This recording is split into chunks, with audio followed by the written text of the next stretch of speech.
Goladara police station વિસ્તારમાં થયેલ વાહન ચોરીના ગુનામાં ચોરીમાં ગયેલ મોટરસાયકલ સાથે આરોપીને ગણતરીના કલાકોમાં પકડી પાડી સુરત શહેર ગોળાદરા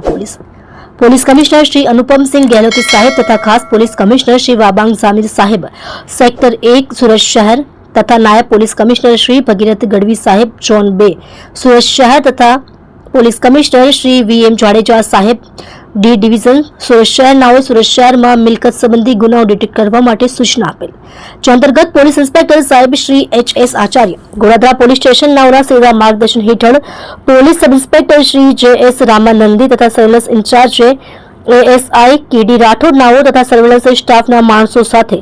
ગોળાદરા પોલીસ સ્ટેશન વિસ્તારમાં પેટ્રોલિંગમાં હતા। તે દરમિયાન હેડ કોન્સ્ટેબલ સુરેન્દ્રસિંહ મનહરસિંહ તથા પોલીસ કોન્સ્ટેબલ સંદીપભાઈ મચિન્દ્રભાઈ નાઓને મળેલ સંયુક્ત બાતમી હકીકતને આધારે આરોપી શહબાજ ખાન એજાઝ ખાન ઉંમર વર્ષ 22 ધંધો નોકરી રહે ઘર number A122 room number 8 Bestan આવાસ ડિંડોલી સુરત શહેર મૂળ વતન ગામ બુરહાનપુર બેરી મેદાન તાલુકો જિલ્લો બુરહાનપુર MP નાઓને એક યામાહા કંપનીની R15 મોટરસાયકલ જેનો register number GJ19BG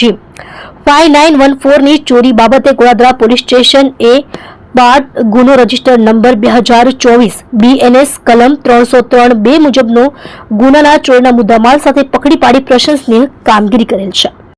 reporter SL Syed સાથે કેમેરામેન સંદીપભાઈ બોરસે તમે જોઈ રહ્યા છો live India today news channel.